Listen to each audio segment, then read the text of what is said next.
Ja, das ist logischerweise, das ist ein Spiel und ein Tag, den ich nie vergessen werde, als ich das allererste Mal das BVB-Trikot tragen durfte. Und es war ein großer Tag, muss man sagen. Da Bremen war ja, glaube ich, zu der Zeit Nummer 2 der Liga, würde ich sagen. Und dann da zum ersten Mal auf den Platz zu dürfen, war ein Ding. Und ich war wirklich schwer nervös, schwerst nervös. Ich bin auf der 6 reingekommen. Stimmt. Ja, das war, glaube ich, das erste Mal, als ich so richtig die Dynamik vom Stadion erlebt habe. Als ich wusste, jetzt, so, wenn das Ding hier brennt, wenn alle da sind, dann spielst du mit einem Mann mehr. Das war ein geiler Abend. Das ist eine ganz spannende Geschichte. Weil logischerweise gab es dann erstmal so die Gespräche.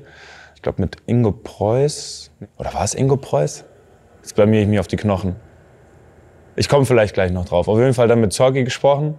Und dann eben so war das Thema Dortmund-Ausleihe. Und dann weiß ich aber noch, dass Thomas Doll damals dann mal im Stadion war, als ich bei den Bayern Amateuren gespielt habe. Und ich glaube, er war nicht so Feuer und Flamme dafür. Wenn ich das richtig in Erinnerung habe, hätte er, glaube ich, gerne eher, weil es war ja eine sehr kritische Saison. Ich glaube, BVB war auf dem 13., 14. Platz zur Winterpause. Wollte er, glaube ich, Erfahrung in die Innenverteidigung holen.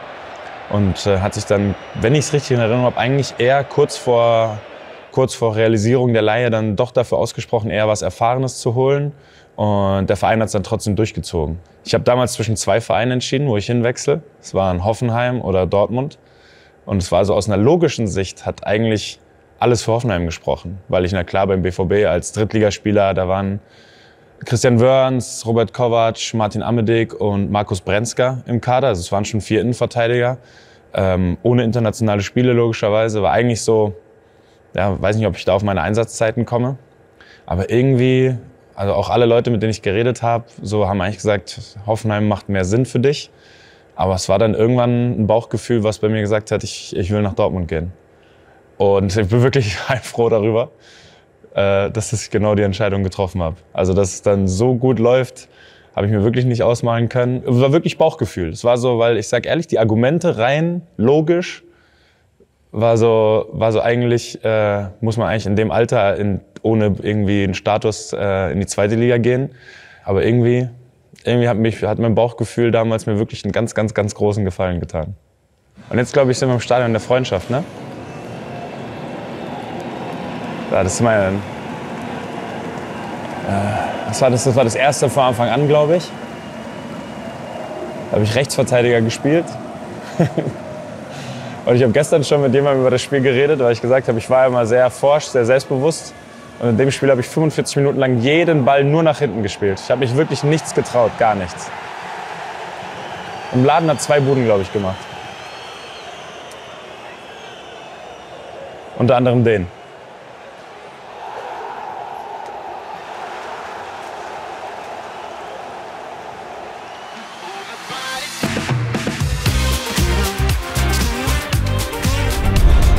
Ja, erstmal war Dortmund, ich weiß noch, ich kannte die Stadt Dortmund nicht. Also ich war nicht in Dortmund, bevor ich hergewechselt bin. Ich habe mich in Österreich damals mit Michael Zorc eben getroffen und ich musste jetzt nicht, ich habe gesagt, ich brauche jetzt nicht, ihr müsst mir nichts über den Verein erzählen. Ich kenne den Verein, das ist riesig, ich weiß alles. Man muss mir jetzt nicht was zeigen, sondern ich kenne das, wenn, dann entscheide ich mich eben so dafür.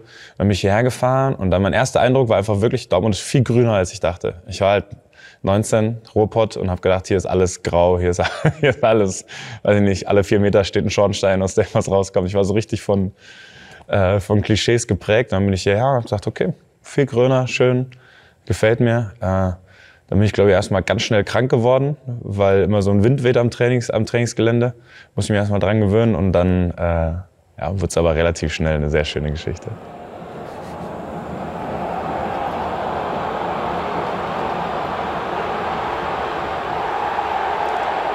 Und wer kommt jetzt natürlich? Na klar.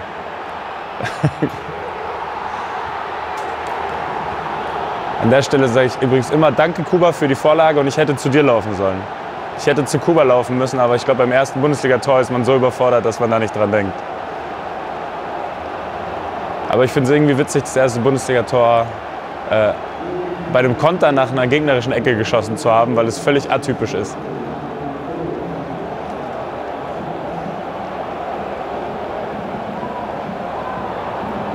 Ja, und es war also ist natürlich ein prägender Moment für meine Karriere gewesen. Es war so, man hat immer so einzelne Ziele, erstes Spiel von Anfang an, erstes Tor. Und so mit diesem Tor in der Bundesliga geschossen zu haben, das klingt komisch, aber gefühlt war damit schon irgendwie war eigentlich schon alles erreicht, was ich mir mal als realistisch ausgemalt hatte. Also das war so, vielleicht ein Tor in der Bundesliga könnte mal klappen. Kinderriegel sagt mir sehr, sehr viel natürlich. Für uns schon eine schöne Geschichte irgendwie mit Nevin und mir wir haben beide 19, glaube ich, zu der Zeit, sind beide Dezember 88 geboren. Ja, und haben uns dann irgendwie sehr schnell da gefunden. Also in der Vorbereitung hat man schon gemerkt, das ist irgendwie eine Konstellation, die passt. In der ganzen Mannschaft hat es natürlich gepasst, mit Kloppo als Trainer. Aber dann mit Nevin zusammen so diese, ja weiß ich nicht, so gegenseitig als 19-Jährige quasi schon so ein bisschen führen zu müssen, was wir dann noch beide gemacht haben, hat uns irgendwie sehr viel gegeben und wir haben uns immer richtig gut verstanden und hatten von Anfang an irgendwie eine sehr geile Verbindung auf und neben dem Platz. Ich habe mich 4-mal verletzt in der Saison und war dann die ganze Rückrunde raus. Also ich habe kein Rückrundenspiel gemacht. Glaube ich in der ganzen Bundesliga-Saison nur 12 Spiele gemacht oder so. Es waren nicht viele. Mir da meine Sprunggelenke, toi toi toi, aber jetzt muss ich nicht, jetzt wäre auch gut, wenn sie jetzt noch halten, aber da war es wichtiger. Da haben sie ein Jahr, sah es echt ein bisschen so aus, als könnte es vielleicht gesundheitlich nichts werden mit der Profikarriere. Das war ein hartes Jahr, muss ich sagen. Aber natürlich trotzdem irgendwie schön, so zum ersten Mal Stammspieler gewesen zu sein, so dieses volle Vertrauen zu spüren vom Trainer. Und dann hat das Jahr tatsächlich auch noch ein gutes Ende genommen mit der U21-Europameisterschaft im Sommer. Aber beim BVB war ich natürlich lange raus. Ja.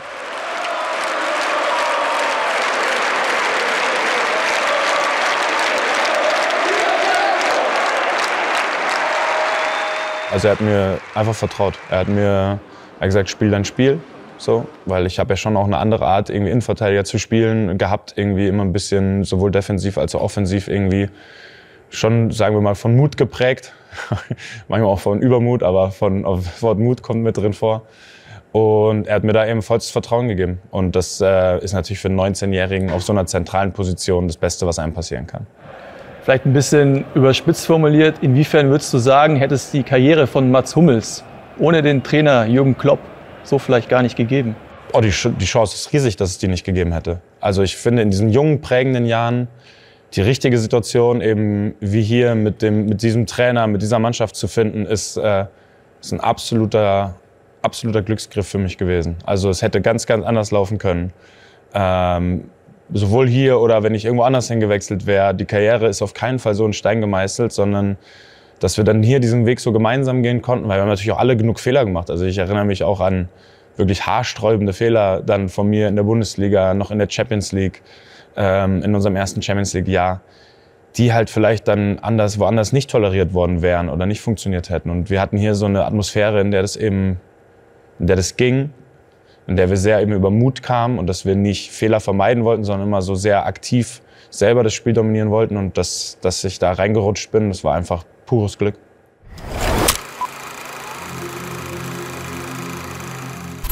Also was ich zumindest immer versucht habe zu sein, ist immer, dass ich wollte immer mutig sein, ich wollte immer irgendwie aktiv sein. Also das war irgendwie so mein Credo, was ich als junger Fußballer entwickelt habe, dass ich möchte besser sein als der Gegner und sozusagen das aktiv zu versuchen, nicht nur versuchen, so die Schwächen vom Gegner oder die Stärken so rauszunehmen und quasi dann passiv zu sein und zu hoffen, sondern immer so versuchen, das Ding selbst in die Hand zu nehmen. Und das war, glaube ich, zumindest immer meine Marschroute. Da habe ich natürlich auch viele Fehler mitgemacht. Das passiert dann auch und damit musste ich irgendwie dann auch lernen zu leben, dass ich so mich von Fehlern quasi nicht meinen Spielstil ändern lasse.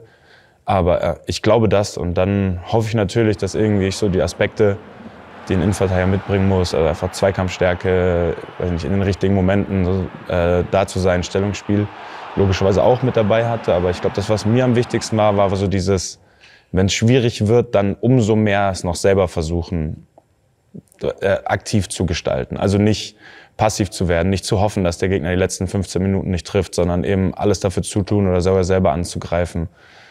Ja, und alles andere, also jetzt zum Beispiel das Reindribbeln ins Mittelfeld oder Außenrisspässe, die habe ich jetzt nicht gemacht, weil es fancy aussehen sollte oder cool, sondern weil ich dann irgendwie der Meinung war, dass zum Beispiel mit dem Reindribbeln man gegnerisches Pressing am besten überspielen kann als Innenverteidiger. Und so, würde ich sagen, hat sich mein Spiel irgendwie entwickelt, sodass ich versucht habe, immer Lösungen zu finden, mit denen man quasi das Spiel dominieren kann, mit denen man eben nicht in eine passive Rolle kommt. Und das habe ich zumindest versucht. Ich glaube, es hat schon auch oft geklappt. Es hat natürlich auch oft genug nicht geklappt. Aber im Großen und Ganzen hoffe ich, ist mir das dann eben so gut gelungen. So würde ich das beschreiben. Also irgendwie versuchen, als Innenverteidiger einen aktiven großen Einfluss auf die Mannschaft zu nehmen. Man muss ja sagen, Außenriss ist schön und es hat auch Spaß gemacht.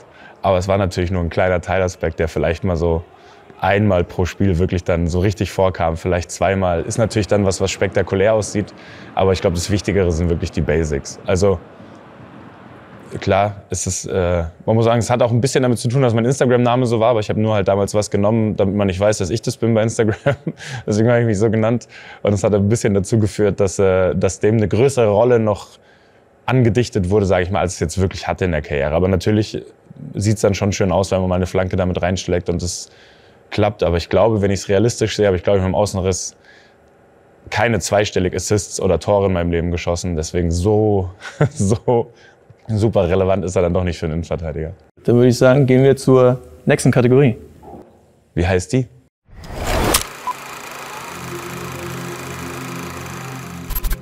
Schön. Nehme ich. Guck ich.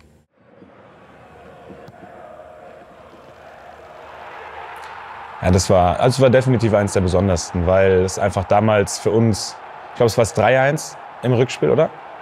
Das 3-1, das so der Moment war, wo wir, glaube ich, alle gemerkt haben, also das Spiel heute, das entscheidet schon über die Meisterschaft, wenn wir es gewinnen, so irgendwie gefühlt. Und mit dem 3-1 hatten wir, glaube ich, dann alles das Gefühl, so das Spiel heute gehört uns. Auch wenn man auch ehrlich sagen muss, ich glaube, es war, weiß ich nicht, 65. rum, ich weiß es nicht genau, irgendwann. Könnte auch ein bisschen früher oder später gewesen sein. Ist natürlich noch viel Zeit, um in München dann keine 2 Tore zu kassieren. Aber trotzdem war das irgendwie so also das ganze Spiel für uns das Zeichen, wir sind reif als Mannschaft für die Meisterschaft. Also wir sind nicht nur eine Truppe, die gerade einen guten Lauf hat, sondern wir haben diese Qualität, um auf diesem Level eben komplett zu bestehen. Und der Koffer war natürlich, der Haar ist gut gelungen. Kann man auch sagen. War auch nicht so oft so gelungen. Oh, der hat gewackelt übrigens, der Elfer.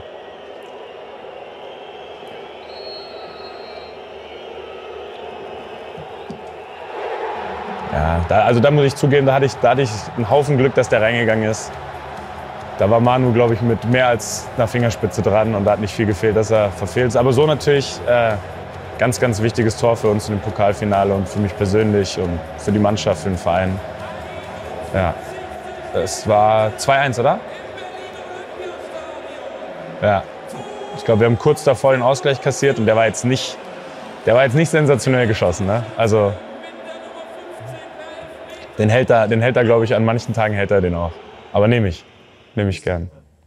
Ich war zu der Zeit unser Elferschütze, glaube ich. 2011, das war 2012, Moment. Ja genau, ich hab die Elfmeter geschossen. Ich habe auch davor in der Champions League gegen Marseille geschossen und getroffen und ich glaube, in 1 oder 2 Elfmeterschießen in Düsseldorf damals und so. Und ich war da einfach eine kurze Zeit der Elferschütze. Ich glaube, den nächsten habe ich dann verschossen gegen Ajax. Und dann hat Kloppo zu mir gesagt, du schießt nicht mehr. Nach dem ersten Verschossenen.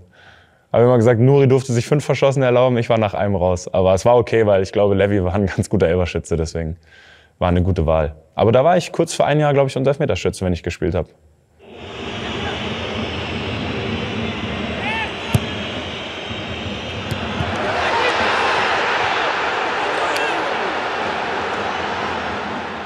Ja, das ist schon mit vielleicht das größte Tor meiner Karriere. Ich wünschte natürlich, wir hätten es ins Finale vollendet, aber der ganze Champions League Run in dem Jahr war einfach ganz besonders für uns. Und dann da in Paris das Tor zu schießen, war eben so ein bisschen ähnlich wie dieser München-Moment da beim 3-1 gegen Bayern, wo alle dann gemerkt haben, ja, man muss ja ehrlich sagen, man geht dann zwar mit einem 1-0 aus dem Heimspiel, oder was, ein 1-0? Ja, mit einem 1-0 aus dem Heimspiel nach Paris, aber man weiß, das sind heute ganz lange 90 Minuten. Und das ist so ein Moment, in dem sich das dann dreht. Ab dem Moment weiß dann so der Gegner, also das ist für uns jetzt wirklich ein Berg, den wir erklimmen müssen, um noch ins Finale zu kommen. Und für einen Und für einen selbst wird es auf einmal zum Greifen nah. Deswegen natürlich, also wunderschöner Moment, die Feierei mit der Mannschaft, mit den Fans danach. Also das wird für immer, das werde ich für immer vor Augen haben und mir auch für immer anschauen vor allem. Also diese Szenen mit Abpfiff, wie alle zu den Fans laufen, das war einer der schönsten Fußballermomente meiner Karriere. Ja.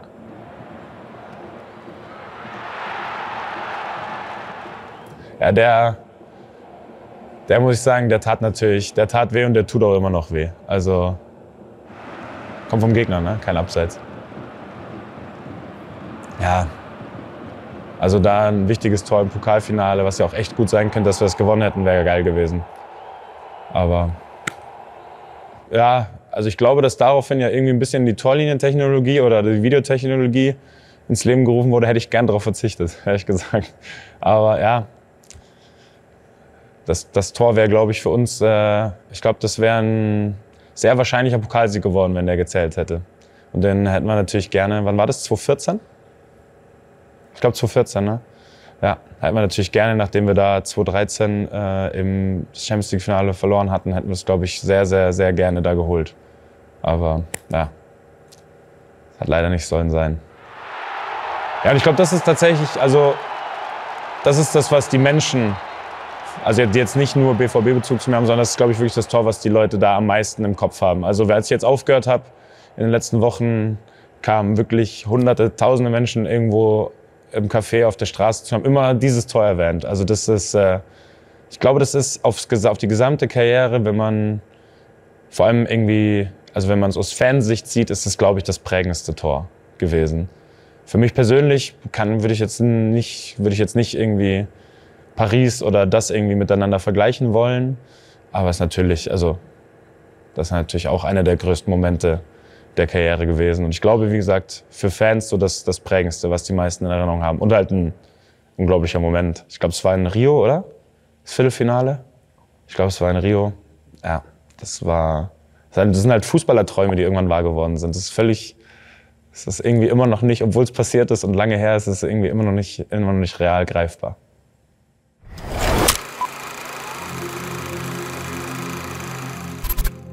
Das ist eine schöne Kategorie. Das ist übrigens ein geiler Assist, weil es wirklich kein guter Ball war. Aber ja, das Nürnberg-Spiel, ich glaube, das wird auch nie jemand vergessen, der in dem Stadion war an dem Tag.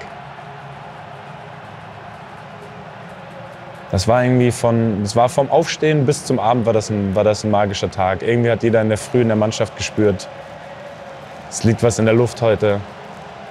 Leverkusen hat mit Köln ein schwieriges Auswärtsspiel. Und wir waren in einem Flow, wo irgendwie klar war, wir holen unsere Siege. Das ist die Durchsage jetzt, ne? Aber die erste. Ja. Hoch! 1:0 für Köln!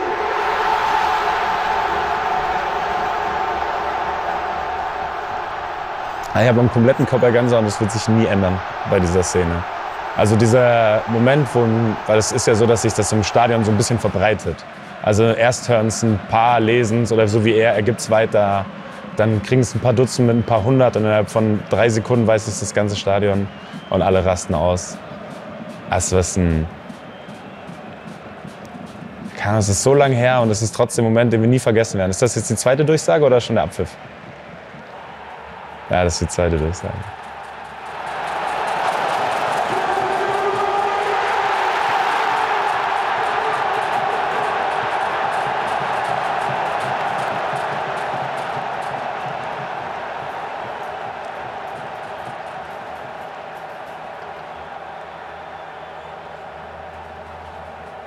Ja, das war der Moment, wo wir wussten, dass wir es geschafft haben. Da gab es auch kurz danach eben diesen Moment, wo sich auf dem Platz alle angeschaut haben. Und ich meine, man hört es, ja. Das sind die Momente, für die du halt spielst. Das sind die Momente, weiß ich nicht, für die man Fußball spielt, die man einfach einmal erleben möchte. Und die durfte ich jetzt zum Glück im Stadion echt öfter erleben. Bis auf Kevins Frisur, die will ich nur einmal erleben. Aber das ist was anderes.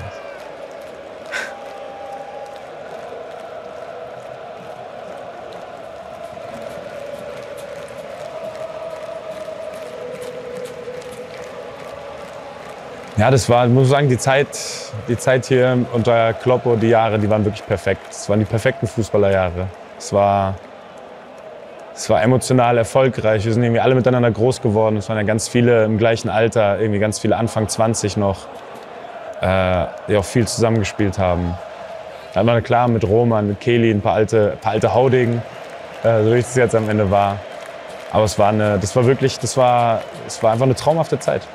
Und der Tag war weiß ich nicht, vielleicht der schönste im Fußballerleben, weil die erste Meisterschaft ist einfach immer noch mal was ganz Besonderes.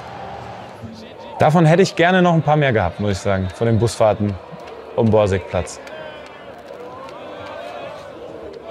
Das war einfach ich weiß gar nicht, wie lange wir unterwegs waren, das war ein 5-6 Stunden langer Rausch. Also auch für manche wirklich, im wahrsten Sinne des Wortes. Ich weiß nur von mir selbst, beim zweiten Mal, glaube ich, nach dem Pokalfinale, glaube ich, sind wir aus Berlin zurückgeflogen und dann in Dortmund gelandet und dann auf dem Bus. Und ich war wirklich so fertig von der Feierei, dass ich wollte eigentlich nicht mehr auf den Bus. Also wenn ich die Wahl gehabt hätte, wäre ich einfach nach Hause und hätte mich ins Bett gelegt. Also es war so, ich war durch. Und dann saß ich, glaube ich, auch erst eine halbe Stunde oder eine Stunde unten im Bus. Habe, glaube ich, ein Wasser getrunken, habe einfach versucht, mit dem Leben klarzukommen. Und irgendwann hat aber diese ganze Atmosphäre mich auch so angesteckt, dass ich wieder komplett im Partymodus war. Aber ich weiß, dass ich beim zweiten Mal, als wir mit dem Bus gefahren sind, wirklich, wenn ich die Wahl gehabt hätte, wäre ich nach Hause und hätte mich schlafen gelegt.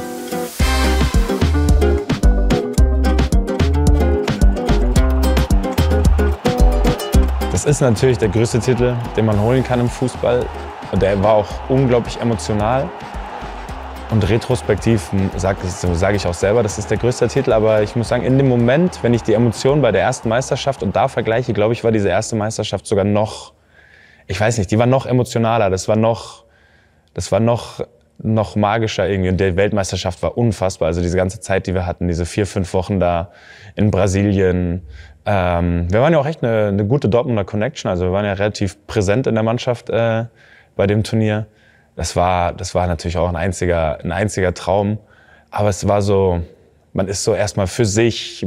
Man hat so 4 Wochen die Leute nicht. Das kam danach erst, als wir in Berlin dann rumgefahren sind, kriegt man erst die Stimmung so richtig mit.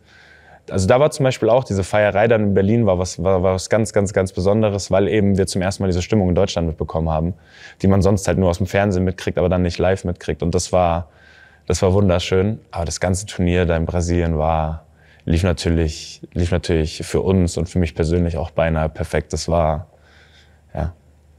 Und wie gesagt, in dem Moment, ich konnte es gar nicht greifen. Wahrscheinlich, manche Dinge konnte ich erst danach greifen. Ich glaube, ich war auch an dem Abend der Erste, der schlafen gegangen ist, weil ich einfach nicht mehr konnte. Ich war einfach durch mit allem. Und es kam dann auch erst ein bisschen später, wo ich so gemerkt habe, wie groß das eigentlich ist, eine Weltmeisterschaft. Und es ist eben auch so, ich meine, jetzt, man läuft irgendwo rum und die Leute reden einen mit Weltmeister an. Es ist saukomisch und da fühlt sich auch echt falsch an. Aber ich glaube, da merkt man nochmal die Dimension, die das auch einfach hat.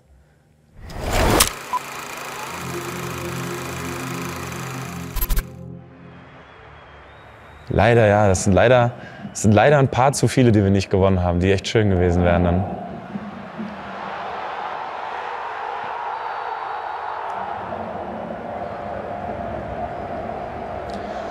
Ja, das war wirklich herzzerreißend, das Finale, muss ich sagen, weil wir waren in beiden Finals. Wir waren 2024 und in dem Finale am Anfang da. Also wir waren da, wir hatten die Chancen zur Führung. Ich glaube, wenn wir eins der beiden Finals einzeln in Führung gehen, dann gewinnen wir auch die Champions League. Aber generell auch da die ganze Reise dahin, zusammen mit den Fans, Malaga. Schmelzer, Lewandowski jetzt mit der Flanke in die Mitte, die kommt nicht schlecht. Schieber, Reus in die Mitte, wir machen rein. Tor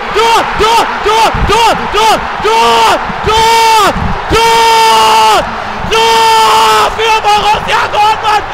3:2, hier rasten alle aus. Der ganze BVB ist auf dem Rasen. Im Bernabeu, diese letzten 15 Minuten, die ich wirklich für mein Leben nicht vergessen werde. Es waren die angsterfülltesten 15 Minuten im Fußball meines Lebens. In dem Stadion, als auf einmal Real noch mal richtig Druck gemacht hat. Und diese Erleichterung mit dem Abpfiff. Also die ganze Reise dahin war auch eben wieder großartig. Irgendwie in den beiden Finals hat es leider nicht sollen sein. Aber die Stimmung im Stadion, eben die Choreos von den Fans und dann diese Anspannung vor so einem Spiel, das ist Das kann man eben auch nicht beschreiben, das geht nicht. Ja, die Situation habe ich mir leider noch häufiger angeschaut. Ja. Da wünschte ich mir immer noch, Karim wird jetzt auf den Rechten gehen. Aber ich meine, es ist nicht selbstverständlich, als BVB irgendwie die Champions League zu gewinnen. Und wir waren zweimal so nah dran in diesen 13 Jahren. Das muss man auch wertschätzen. Aber wir waren halt zweimal so nah dran, dass ich sage, einen davon müssen wir eigentlich holen. So auch wie wir gespielt haben, wie gut wir waren in den Finals. Also wir waren, obwohl wir der Außenseiter waren, in beiden Finals ja irgendwie, waren wir jeweils komplett da. Also wir haben uns nicht versteckt, wir haben mutig gespielt. Und darauf können wir, glaube ich, stolz sein. Aber klar, am Ende haben wir den Titel leider nicht geholt. Und das wäre mit der gesamten Champions League-Saison, mit der schweren Gruppe, die wir hatten, mit den Gegnern danach, wäre das natürlich, wäre es perfekt gewesen. So. Also ich verbinde schon unheimlich viel Schönes mit dieser Champions League-Saison, aber klar, das Finale verloren zu haben, 2024. Das wird für immer wehtun, weil jetzt gibt es auf jeden Fall, das ist der Unterschied, weil 2013 hatte ich immer das Gefühl, es kommen noch ein paar Champions League-Finals. So, es kommen noch welche. Ich hatte auch das Gefühl, dass wir mit dem BVB da auf jeden Fall in den nächsten Jahren noch mal reinrutschen werden. Und dann kam eben nur noch ein weiteres. Deswegen war 2013 so eine Traurigkeit, aber die Chance wird sich noch mal ergeben. Und 2024 hatte dann so was Endgültiges im Gefühl. Einen haben wir leider noch. Welchen? Ah nein. Das ist Mainz, ne? Ja.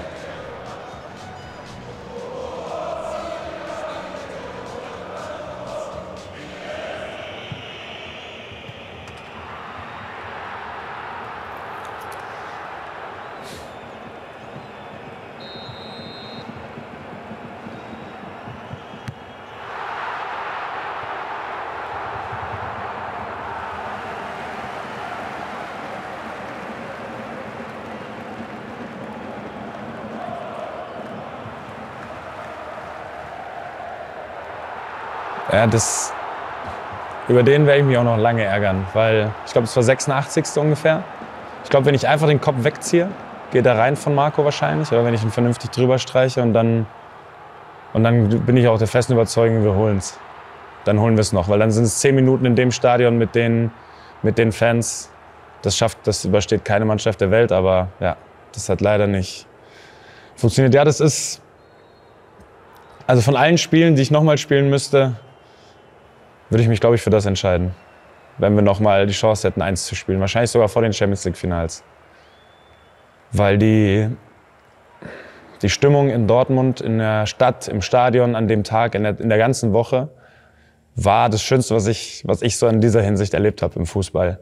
Ich habe noch nie eine Stadt so euphorisiert gesehen. Also selbst 2011, 2012, vielleicht habe ich es da nicht so mitbekommen, aber diese Euphorie in der ganzen Stadt, bei jedem Menschen in der Stadt, wie in der Woche vor dem Mainz-Spiel, habe ich so noch nicht erlebt, für mich persönlich im Fußball. Und ich glaube natürlich, dass das auch am Ende die große Euphorie mit dazu beigetragen hat, dass wir es eben nicht geholt haben, weil mit dem verschossenen Elfmeter und mit dem 0:2 halt dann eine große Euphorie, die dann irgendwie im Keim erstickt wird, leider ins Gegenteil so umschlägt. Und dann war bei allen eine zu große Schockstarre im Stadion, bei uns, bei der Mannschaft, bei mir, bei den Fans, wo man gemerkt hat, nach dem 0:2, das geben wir vielleicht echt noch aus der Hand. So, wir können es nicht aus der Hand geben. Das kann nicht passieren und es kann aber jetzt auf einmal Wirklichkeit werden. Und ich glaube, das Spiel, wenn ich mir eins aussuchen muss, will ich das nochmal spielen.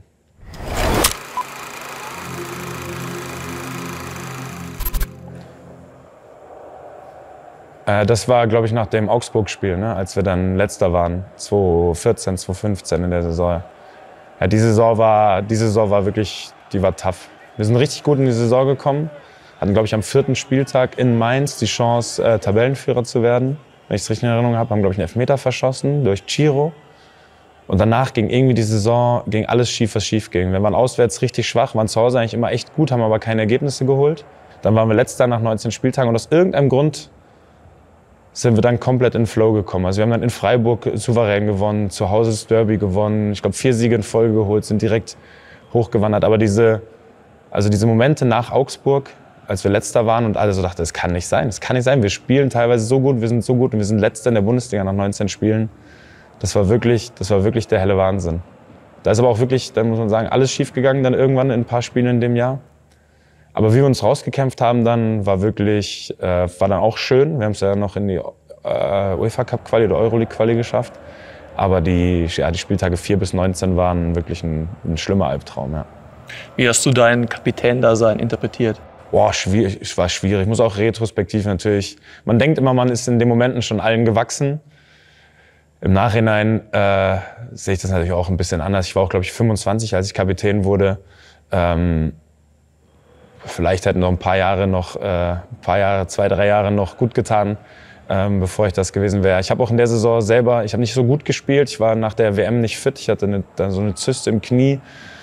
Weiß, dass ich mit mir unzufrieden war. Habe mehrfach auch überlegt, ob ich tatsächlich das Kapitänsamt wieder ablege. Habe da auch mit ein paar Mitspielern drüber geredet, die mir gesagt haben, das kannst du nicht machen, so, das geht nicht. Aber ich wollte halt eigentlich erstmal wieder selber so in meine Form kommen und wieder so richtig fit und gut werden.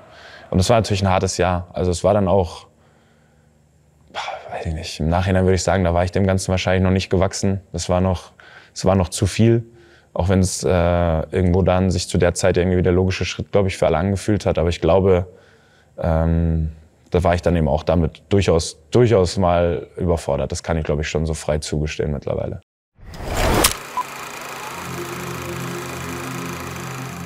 Die Gefühle da beim Wechsel damals waren natürlich auch kontrovers. Ich glaube, also logischerweise auch nachvollziehbar. War es ja auch für mich selber, war es ja auch nicht so, dass ich mir das leicht gemacht habe. Aber auch da kann ich im Nachhinein eben noch besser verstehen, wie Leute quasi dann das einfach nicht nachvollziehen können und was auch völlig okay ist und mir das dann da übel genommen haben. Ich glaube, wenn man da ganz, ganz lang ausführlich mit Leuten drüber redet, wird es noch ein bisschen mehr Verständnis geben für gewisse Dinge. Aber ich verstehe natürlich, dass das eine harte Zeit war. Für mich war der davor auch logischerweise der große Konkurrent die letzten Jahre immer um die Titel der FC Bayern. Deswegen kann ich es verstehen. Und umso schöner fand ich es dann eben, wie ich dann doch 2019 wieder aufgenommen wurde. Also ich hatte das Gefühl, dass alle mir zumindest eine Chance gegeben haben, mich irgendwie wieder reinzuspielen, so in die Sympathien, in die Liebe der Fans. Und dass ich eben da so das Gefühl hatte, ich krieg so eine ehrliche Chance, mir das wieder zu erarbeiten. Das war wirklich ein schönes Gefühl, so von Anfang an zu haben. Und ich hatte auch das Gefühl, dass dann komischerweise das Band so zwischen den Fans und mir nach der Rückkehr dann irgendwie viel stärker gewachsen ist, als auch vorher in den Jahren war, bevor ich weggegangen bin. Es war zumindest so ein bisschen aus meinen Gefühlen so, dass das irgendwie dann dadurch dann von beiden Seiten irgendwie oder vor allem dann wahrscheinlich von mir noch mehr wertgeschätzt wurde und wahrgenommen wurde. Erste Bundesliga-Tor ist, glaube ich, für jeden Fußballer ist so das erste Pflichtspiel-Profitor, ist einer der schönsten Momente überhaupt. Ja. Also das gucke ich mir auch tatsächlich einfach wirklich gerne an. Das ist schön.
...16 Jahre, immer mindestens ein Tor.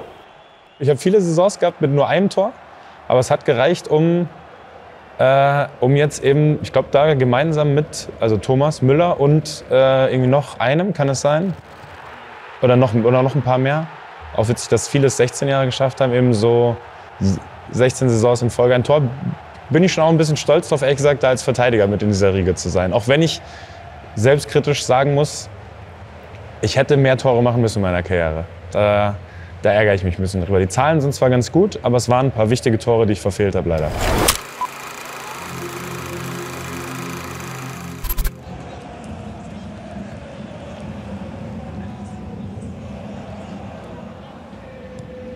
Ja, das war natürlich auch für uns ein ganz, ganz, ganz großes Spiel.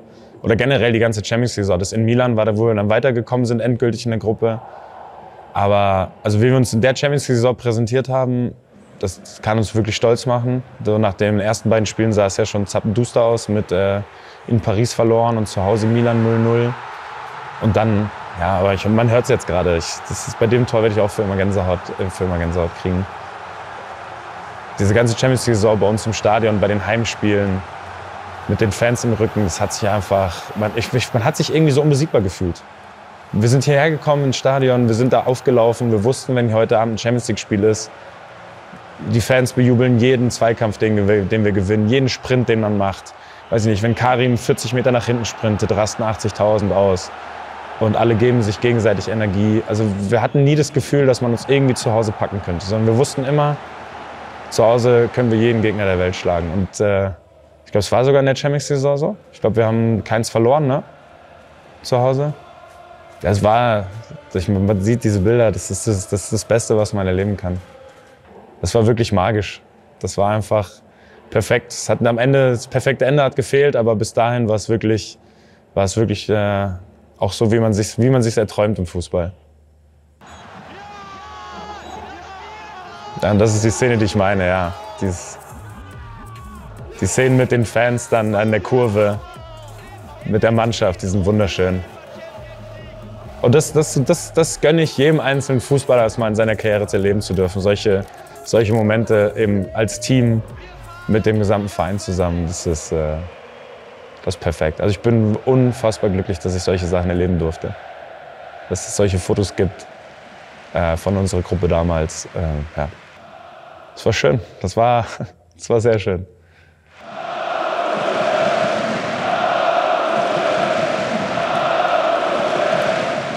Ja, das Spiel war für mich ein bisschen ambivalent, natürlich, weil ich nicht genau wusste, ob es mein letztes Spiel hier im Stadion gewesen sein wird. Und es hat sich eigentlich den ganzen Tag nicht so angefühlt für mich, vorher nicht, während des Spiels nicht. Aber nach dem Spiel habe ich irgendwie auf einmal realisiert, vielleicht stehe ich hier nie wieder auf dem Platz, so was so mein ganzes Leben begleitet hat. Und das war eine ganz, ganz, ganz komische Vorstellung. Also ich war da auch wirklich sehr sentimental. Es war auch richtig schön.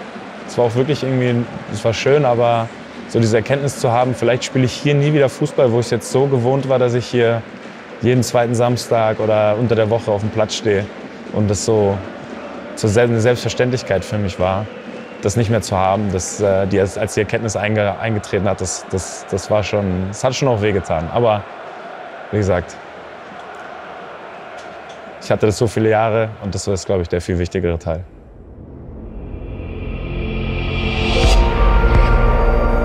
Er hat Geschichte geschrieben. Zweimal deutscher Meister mit dem BVB, DFB-Pokalsieger, Champions-League-Finalist, über 500 Profispiele, Nationalspieler, Weltmeister 2014 und trotzdem immer einer von uns. Mats war nie nur ein Verteidiger, er war ein Denker auf dem Platz, ein Kämpfer mit Herz und ein echter Borusse.